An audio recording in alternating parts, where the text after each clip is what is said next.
Hi there. Due to a mistake on my part, the last session was not recorded. So if you're watching this now, you're basically going to be watching me retelling the notes with some added flair. So I hope you enjoy that. So the what happened last time, right? Derek finished burning the car in a church parking lot at the second congregation. Oh, sorry, on the congregation of the Second Light.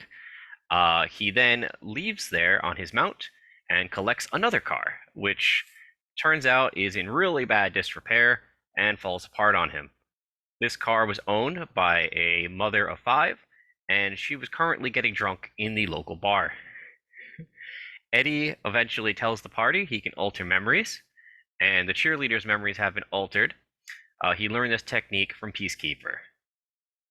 The group separates to figure out what is going on from different angles. They decide that there's time is of the essence since the concert is coming up on Monday. Dean and Eddie decide to visit the back alley bookstore. They meet up with Zanzibar the Great, who runs the bookstore. Now, the back alley bookstore is a a place that you go down a dark alley, you turn several directions down alleyways, and then you find basically a door that is in the wall itself that's just labeled back alley bookstore. You're not sure exactly where the front of the store is. It is simply part of the back alley. Now, they both go in. Dean decides to talk to Zanzibar the Great, who he asks if he knows anything about the Yithians. Now, at that point, he pulls out the book to show Dean various pieces of information. The problem is he has to move them one at a time, and he was starting in A, and the Yithians were in Y. So eventually, they do find an entry on the Yithians, but not before Dean takes several hits to his brain from staring at the book.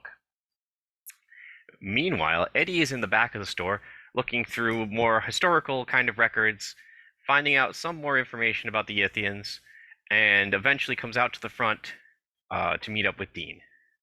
Now, Eddie has a copy of the old town layout and a town layout that is very, very old. In fact, it is probably from the time the lizard men were walking the earth at that point. So after that, they decide to go to the bean to gather up their thoughts. Dean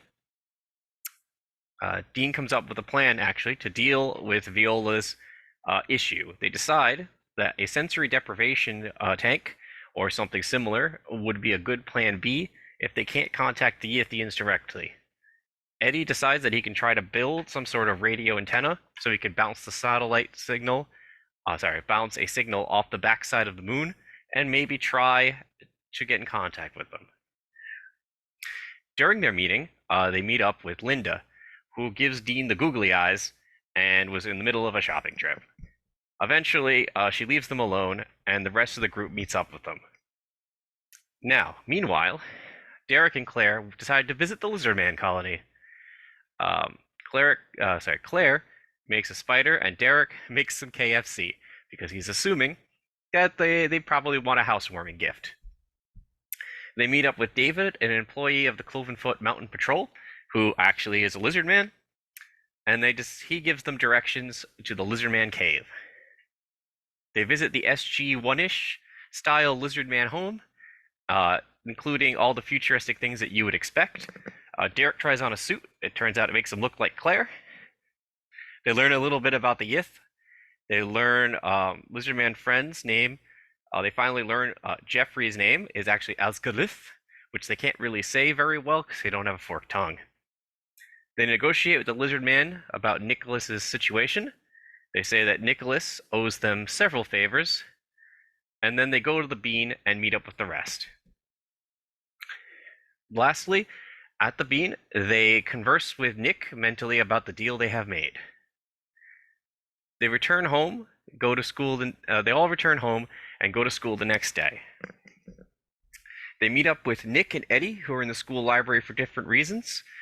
Nick is there to look up plants and biology. Eddie is there to look up radio information so he can help build his device. Okay. After which they go to lunch. Lewis is eating a very meaty sandwich of beef that is almost barely cooked, and Nick is eating a vegetarian uh, dish with no, which is basically just a nice clean vegetarian dish. It is super awkward between them until they are rotated around the lunch table. The concert happens, and Eric Zan takes the stage in weird, off yellow clothing, his hair slicked back by a pound of basically hair gel, it looks, and his eyes are glow unnaturally.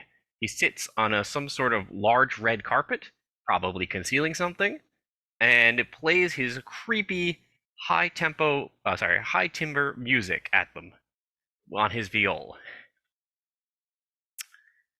Claire and Eddie fall under the spell from the magical song and enter a dream world. After traveling through, one might control a might call a Lovecraftian acid trip nightmare. They arrive at their destination, uh, a horror nightmare inside their own heads. So Claire went through an alternate reality, or is still trapped in an alternate reality, where her sister perished due to the hellhounds. Eddie was transported to a world where he could build all he wanted but had no hands. Eventually, Eddie busted himself out of there through a series of basically rolls and snapping himself out. Claire, unfortunately, is still trapped inside. Derek escaped control by stabbing a pencil into his arm and keeping awake. Dean and Lewis both resisted the effects. Dean, because he just, magicked it out, and Lewis, we'll find out later why. Dean transforms into his full bird-like form, shouting "Klaatu Vanagra Nikt," and then and then flew up into the air with his flaming sword, charging forward at Eric Zahn, who then basically took took the wand from his viol and pointed it at him with a beam of energy, of musical notes and such, and flew Dean into a wall. At which point, Derek came up from behind him to shoot him with a magic beam, which apparently hit some sort of barrier that was protecting him. Now, where we left it, they are currently in combat. Claire is stuck in an alternate reality, and Amos is somewhere. Where? We'll find out next time. Anyway, I hope you enjoyed this recap, and I hope it made a lot of sense.